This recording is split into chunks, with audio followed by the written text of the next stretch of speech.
यदि आप अपने पुराने रोग का उपचार होम्योपैथिक चिकित्सा पद्धति के द्वारा करवाना चाहते हैं, अपने पुराने रोग का समूल नष्ट होम्योपैथिक औषधि के द्वारा करना चाहते हैं और आपको होम्योपैथिक की प्रतिक्रिया के बारे में कोई भी ज्यादा जानकारी नहीं है, तो होम्योपैथिक शुरू करने से पहले रुक जाइए।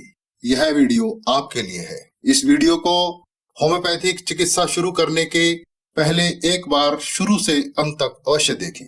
यदि आप मेरे चैनल पर नए हैं तो मेरे चैनल को सब्सक्राइब कर लें, बेल आइकन के बटन को दबा लें, ताकि भविष्य में जब भी मैं कोई इस तरह का नया वीडियो इस चैनल पर अपलोड करूं तो उसका नोटिफिकेशन सबसे पहले आपको मिल जाए। तो शुरू करते हैं। पहले 4 दिनों में जब आप होम्योपैथिक औषधि शुरू करते हैं तो पहले 4 दिनों में शरीर में एग्रावेशन होता है, शरीर में से रोग उखड़ता है। औषधि अंदर जाते ही शरीर में से रोग को उखाड़ना शुरू कर देती है, जिसके फलस्वरूप रोगी में मतली, चक्कर, उल्टी, दस्त आने की प्रवृत्ति हो सकती है। रोगी को 101 या 2 डिग्री बुखार हो सकता है, सर में पीड़ा हो सकती है। इस तरह के लक्षणों का प्रकट होना यह संकेत है कि औषधि ने भीतर जाते ही रोग को उखाड़ना शुरू कर लिया है।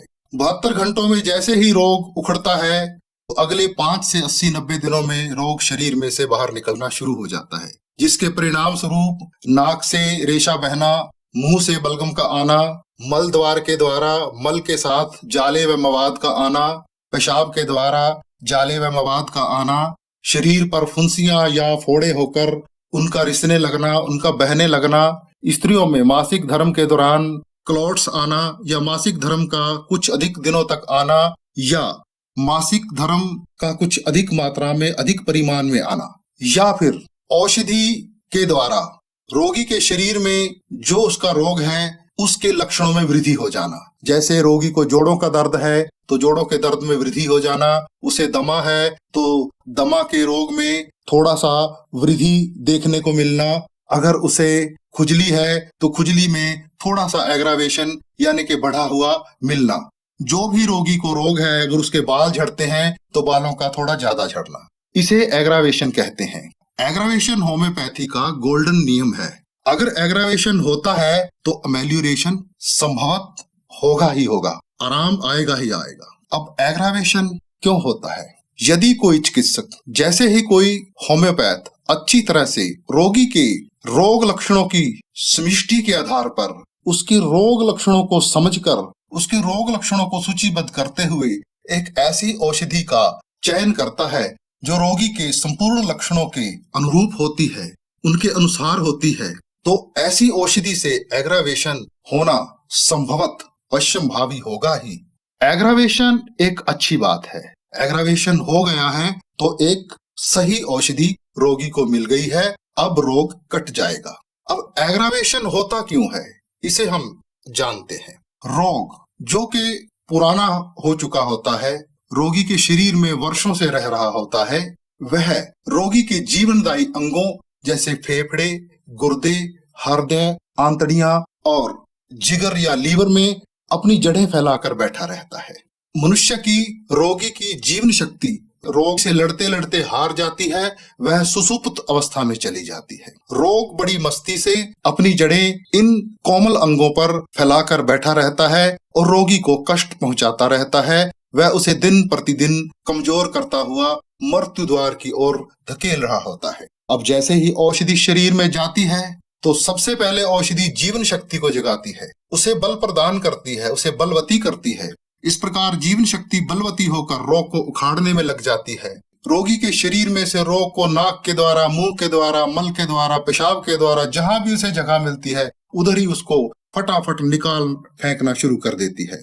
देखने वाले ये महसूस करते हैं कि रोगी होम्योपैथिक औषधि खाने से बीमार हो रहा है, ज्यादा बीमार हो रहा है, लेकिन रोगी इससे आराम महसूस करता है। मान लीजिए किसी रोगी को औषधि के बाद दस्त लग जाते हैं तो वे अपने पेट को हल्का महसूस करता है। किसी रोगी के नाक में से रेशा बाहर बह जाता है तो वह अपने सिर व रीढ़ की हड्डी में हल्कापन महसूस करता है। अगर मुंह से बलगम निकल जाता है तो अपनी छाती में भारीपन को हल्का महसूस करता है। किसी स्त्री को मासिक धर्म के द्वारा गांठें बाहर निकल आती हैं तो वह रोगी संपूर्ण शरीर में एक आनंददायक अनुभूति, स्वस्थ अनुभूति पाती है। इस तरह से एग्रावेशन तो होता है परंतु रोगी आराम महसूस करता है।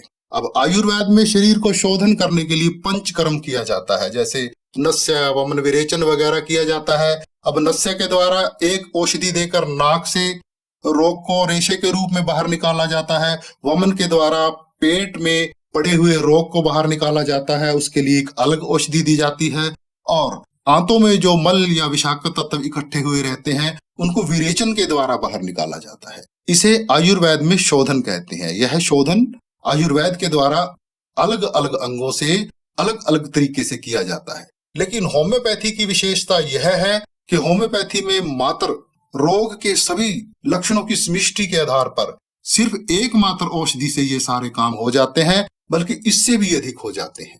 तो मैं आपको एक दमाग्रस्त स्त्री का उदाहरण बताता हूं, आपको एग्रावेशन और अमेल्युरेशन में थोड़ी समझ आ जाएगी। कुछ वर्ष पहले मेरे पास एक दमा से ग्रसित स्त्री आई जो कि भयंकर दमा से ग्रसित थी। वह रोज ही इनहेलर लेती थी, अलग अलग तरह के स्टीरॉयड दवाइयां लेती थी, दमा से भयंकर रूप से परेशान थी, तरह तरह के इलाज करवाकर वह परेशान हो चुकी थी। यह स्त्री 40 वर्ष की थी परंतु देखने में 60 वर्ष की लगती थी। पूरे बाल सफेद हो चुके थे, त्वचा पर झुर्रियां पड़ चुकी थी, पूरी तरह से बूढ़ी नजर आती थी। भयंकर दमा से ग्रसित थी, तरह तरह की दवाइयां खाकर तरह तरह के इलाज करवाकर परेशान हो चुकी थी, कोई राहत उसे मिल नहीं रही थी। तो जैसे ही मैंने संपूर्ण लक्षण समष्टि के आधार पर उसका इलाज होम्योपैथिक चिकित्सा पद्धति से करना शुरू किया, तो 3-4 हफ्तों के बाद उसके सर में रिसने वाले फोड़े निकल आए, मवाद भरे फोड़े निकल आए। उनमें से मवाद का रिसना शुरू हो गया। उस स्त्री ने मुझे बताया कि इस तरह के फोड़े उसे 10 वर्ष की उम्र में निकले थे। तो उसने किसी परिचित डॉक्टर से इन फोड़ों का इलाज करवाया था, जिसने इस रोग को मरहमों के द्वारा ठीक कर दिया था, यानी दबा दिया था। उसके बाद फोड़े तो उसके ठीक हो गए, उसके बाद उसकी तबीयत गिरी गिरी सी रहने लगी, वह अस्वस्थ महसूस करने लगी। लेकिन उसने कई जगह पर अलग अलग डॉक्टरों को दिखाया, उन्होंने कहा कि तेरे मन का वहम है, तेरे को कोई बीमारी नहीं है। जैसे ही वह 17 या 18 वर्ष की हुई तो उसे सांस का रोग हो गया। सांस के रोग की दवाइयां खाने लगी, लेकिन सांस का रोग धीरे धीरे दमा में परिवर्तित हो गया। अब वह दमा रोग से ग्रसित हो चुकी थी, वह तरह तरह के इनहेलर स्टीरॉयड ले लेकर परेशान हो चुकी थी। उसका रोग किसी तरह से ठीक नहीं हो रहा था। होम्योपैथिक चिकित्सा शुरू करने के 3-4 हफ्तों बाद जो उसे फोड़े रिसना शुरू हुए, वह लगभग 2-2.5 महीनों तक रिसते रहे। जैसे जैसे फोड़े रिसते रहे उसके दमा रोग में लाभ होना शुरू हो गया। और एक दिन ऐसा आया कि सारे फोड़े रिस कर रिसाव करते हुए ठीक हो गए, लुप्त हो गए, वह उसका दमा रोग भी ठीक हो गया। आज भी वह स्त्री 15 वर्ष के पश्चात भी, क्योंकि वह मेरे पास 15 वर्ष पहले आई थी, दमा रोग से पूरी तरह से मुक्त हो चुकी है। वह अपना खुशी खुशी जीवन व्यतीत कर रही है। तो इस स्थिति में घबराए नहीं। जब एग्रावेशन होता है खुशी मनाए कि एग्रावेशन हो गया है, तो अमेल्युरेशन होगा ही होगा, यानी कि रोग बढ़ा है तो रोग में आराम भी आ जाएगा। शरीर में से रोग बाहर निकल रहा है, विषाक्त तत्व बाहर निकल रहे हैं, यह स्वास्थ्य की निशानी है, यह आराम आने का संकेत है। इस स्थिति में संयम रखें। कुछ रोगी इस स्थिति से हार कर दवा छोड़ने की बात करते हैं, तो उनके लिए मैं ये कहना चाहूंगा कि एक जंग तो आपको अपने शरीर के लिए लड़नी ही पड़ेगी। एक एग्रावेशन का झटका तो आपके शरीर को देना ही होगा, जिससे रोग बाहर आ जाए।